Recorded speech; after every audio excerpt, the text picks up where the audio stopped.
Lo pongo de nuevo, nos ponemos de nuevo en tema. Te decía que quiero que estés en la charla que vamos a tener ya mismo con Sergio Zaraco, médico amigo, que siempre nos echa un poco de luz sobre temas complicados para nosotros. Y hoy, claro, nos dicen que la variante Manaos ya está en Mendoza, sí, y se nos encienden de nuevo todas las alertas. Entonces, ¿cómo no consultarlo? Sergio Zaraco, doctor, ¿cómo le va? Buen día. ¿Qué tal? Buen día, Coco, ¿cómo estás? Un saludo a todos los de la mesa. Gracias. Bueno, ya es noticia, ya es confirmación que esta variante que vemos con cierta preocupación está acá, en nuestro suelo mendocino, ¿cierto? Eso es producto del trabajo que se viene realizando desde el sector salud, de estar siempre atento en la búsqueda de los cambios que pueden hacer o estar existentes para la toma de medidas oportunas. Primero, saber que el virus, por una cuestión natural, permanentemente va teniendo mutaciones que apuntan a su supervivencia.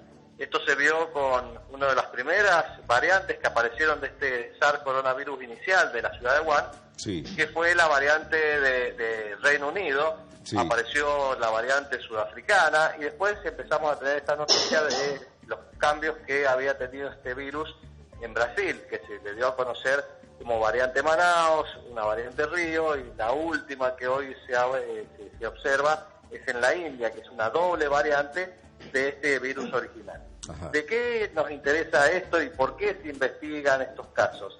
Porque apuntan a saber, primero, qué características diferenciales puede llegar a tener, y segundo, saber la efectividad de las vacunas que se están usando si cubren estos cambios que hay. ¿Y entonces? ¿Qué evidencia existe de esto? Sí. Y por un lado es que estas variantes hasta el momento no han demostrado ser de mayor gravedad. Sí, lo que tienen, y que es lógico para la supervivencia del virus, que son mucho más transmisibles, o sea, ha mejorado la capacidad de contagio que tiene este virus. Sergio, y ahí quiero preguntarte, porque la verdad es que naturalizamos o empezamos a acostumbrarnos a decir ciertas cosas y por ahí no profundizamos, o quizá no nos interesa, ¿no? Por temor a lo que nos digan. ¿Por qué es más contagiosa esta variante del virus? ¿A qué se debe? Por adaptaciones que va produciéndose en el propio virus, y que esto hace que le sea más sencillo poder ingresar a nuestras células del tracto respiratorio. Ajá. ¿Y por qué vemos que es más transmisible? Porque rápidamente empieza a ser la variante dominante. Esto se vio con la de Reino Unido, que empezó en el sur de Londres, que era un 10%. Cuando se hacen estos controles se veía que la mayoría de los pacientes infectados era el virus original, como para entenderlo, pero que primero fue un 10% de la variante inglesa, al poco tiempo llegó al 30, 40, 50, y con esta variante Manaos sucede igual. Fíjense ustedes, el ministro de Salud de la provincia de Buenos Aires hablaba de un porcentaje muy elevado de prevalencia de esta variante Manaos, por ejemplo, en la ciudad de La Plata. Esto significa que en poco tiempo se multiplica, y esto hace ver que es mucho más contagioso. A ver, Sergio, discúlpame, vamos indefectiblemente a esto, a que sea primero te iba a preguntar si es variante o cepa, o si hay algún tipo de diferencia, y vamos a esto, a que la prevalencia sea específicamente de la cepa de Manaus. Hablamos de variante, ¿por qué? Porque estamos hablando de cambios pequeños, variaciones que tiene el virus original. No estamos hablando de un nuevo virus. Por eso lo que tenemos es que la vacuna sigue siendo efectiva. Tal vez lo que pueda haber que disminuya, y que esto se ha demostrado, que puede disminuir en cuanto a que evite totalmente la enfermedad, pero sí sigue siendo altamente efectiva en cuanto a disminuir los casos graves y aquellos casos que puedan terminar en un desenlace fatal. Por eso, primero, lo que hay que tener es la tranquilidad de saber que la cobertura de vacunación en el mundo sigue siendo efectiva ante todas estas variantes que están presentes. Pero lo que nos tiene que alertar es la fácil contagiosidad, es decir, si antes por ahí escapábamos de infectarnos, hoy es más factible que si no cumplimos muy bien las medidas de protección, pueda alcanzarnos el virus. Sergio, pero también se habla de que es más letal inclusive, pero digo, ¿con qué nos quedamos? ¿Con qué información? Porque algunos dicen que sí y otros dicen que no es tan letal, y uno en el medio, digo, ¿qué real? ¿Cuál es la realidad? Esa es mi pregunta. La evidencia no es que sea más letal. pero ¿en qué impacta? Que a veces puede llevar a la confusión. Sí. Que si yo tengo 10 pacientes, vamos a saber que de esos 10 pacientes pueden haber 2 que requieran internación y a lo mejor un número ínfimo puede requerir terapia intensiva y de eso un número prácticamente no habría letalidad. Pero si tenemos 100 pacientes y vamos a tener que hay 10 que van a terminar internados y de esos 10 vamos a tener 3 que terminan en terapia intensiva y de esos 3 uno puede fallecer. Entonces no es que sea en forma directa más letal, sino que el porcentaje lo que va a llevar es que se marque más el número de ocupación de camas y que marque más el número de estadísticamente de fallecidos, pero no es por una letalidad directa, sino es por la masificación que tiene. Claro. E imagino que va a ser más tardía la atención médica también, porque es mucho más fácil colapsar el sistema sanitario de esta manera. Exactamente, esto es lo que se vio a nivel mundial con estas variantes. Por eso es lo que tenemos que entender y ahí es donde hay que redoblar los esfuerzos de la protección personal y el compromiso ciudadano de tratar de evitar tener acceso a este virus. Y esto se logra con las medidas que son repetidamente consabidas y que a veces no logramos entender que son muy importantes. El uso del barbijo correctamente colocado, bien ajustado, estar con puertas, ventanas abiertas, con buena circulación cruzada de aire, tratar de mantener una suficiente distancia entre personas y evitar los lugares de aglomeración.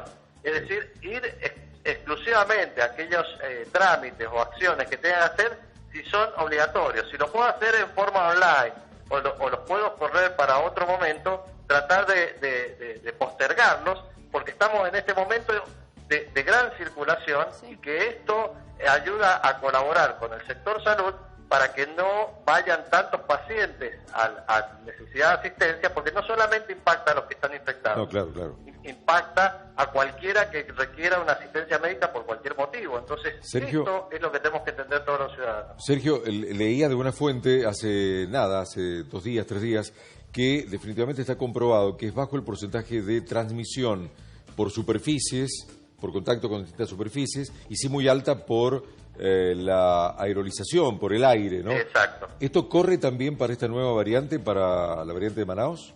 Sí, esto es propio de esta cepa de coronavirus, que es el SARS coronavirus 2, que tiene una altísima transmisibilidad aérea, más que otras cepas como otros coronavirus que hubieron en el Medio Oriente, en donde lo que hay que centrar los esfuerzos es en evitar esta exposición aérea. Por eso hoy se habla tanto y se pone esfuerzo en el hecho de ventilar, que haya circulación de aire, y que no está demostrado que realmente sea significativo el contagio a través de fomites. Entonces uno sigue viendo que el excesivo uso de alcohol en gel, que realmente no tiene un impacto directo. Es bueno en cuanto a las medidas de higiene y prevención, pero no tiene impacto directo. Entonces vemos gente sin barbijo, en un lugar cerrado, conversando a menos de 1 metro, pero se han puesto alcohol en gel y creen que están protegidos. Okay. El virus en sí no está ahí, está en esas secreciones. Entonces, distancia, barbijo y ventilación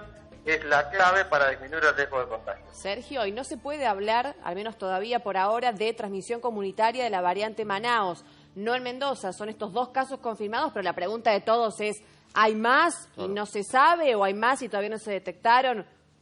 A ver, esto es una pesquisa que existe y ya indica que se han detectado, que hace a la búsqueda. Si no se busca, no se hubieran encontrado. Esto tiene que ver con el rol activo que tiene el Ministerio de Salud en la búsqueda de casos y de detección. Entonces, esto nos tiene que hacer sospechar que seguramente el virus se encuentra difundiendo esto rápidamente por las características de alta contagiosidad que tiene, va a empezar a impactar. Pero en definitiva, es el mismo virus que causa infecciones con estas distintas variantes. Esto tiene que ver con los aspectos de la toma de decisiones. A la población lo que le tiene que enterar es que hay una pandemia de un virus que es aéreo y que esa es la amenaza real y cierta. La forma de yo ser menos vulnerable a esa amenaza es protegerme de 2 maneras. 1, con las barreras de protección, barbijo, distancia y ventilación, y 2, con la vacunación, que me va a dar la seguridad que si me infecto, me pesco el virus, lo más probable es que tenga una evolución banal, como lo vimos en el presidente o como lo estamos viendo en distintos pacientes que se han infectado estando vacunados, pero han tenido como una especie de simple resfrío, un cuadro muy leve. No los casos graves que se ven en aquellos pacientes que aún no han tenido la vacunación. Sergio, justamente para cerrar, al menos de mi parte, hacia ahí iba, justamente apuntaba. Empezamos a confundir de nuevo, volvemos en esta etapa del año a lo que es gripe y lo que es coronavirus y las nuevas cepas y demás. ¿Hay algo nuevo del año pasado a hoy? ¿Avanzamos en algo para poder discernir ambos panoramas, digamos? No, hoy lo que tenemos que tener por las características de alta transmisión es que cualquier síntoma respiratorio alto, sí, yo tengo cada uno de los mendocinos pensar que puede ser coronavirus. Entonces lo primero que tengo que hacer es aislarme. Primero me tengo que aislar, aunque sea un resfrío, pero primero me aíslo. Consulto con mi médico, con el sistema de salud, que me va a orientar para poder hacer los diagnósticos diferenciales. Pero nos encontramos que alguien está con dolor de garganta, dolor de cabeza, con mucosidad, dice, no, será un resfrío, una faringitis, no es nada. Sigo haciendo mis actividades y que si estaba infectado por coronavirus, estoy contagiando a más gente. Entonces, ante el menor síntoma de sospecha, me aíslo y consulto. No consulto y después espero que me aíslen. Muchos siguen dando vuelta, buscan el hisopado como si fuera la solución y después, cuando tienen el hisopado, han pasado 24, 48, 72 horas en esto y son 2 o 3 días que han estado contagiando a gente y se va haciendo esta bola de nieve. Exacto. Entonces, si tengo síntomas o la mínima sospecha, me aíslo y estando aislado en mi casa, busco apoyo en el sistema de salud, llamando a los teléfonos que son ampliamente conocidos, a la obra social que tengamos, nuestro médico cabecera, para que nos dé directivas para seguir, para ver si este aislamiento lo voy a mantener en forma efectiva por el tiempo que se cumple, de 10 a 14 días, o si realmente era un proceso infeccioso banal y que esto no va a traer otra consecuencia. Pero lo importante es, sospecho, aíslo, porque esta es la forma de colaborar con todos aquellos que puedan requerir asistencia médica. Clarísimo, Sergio. Muchísimas gracias por este contacto. Te mandamos un beso enorme.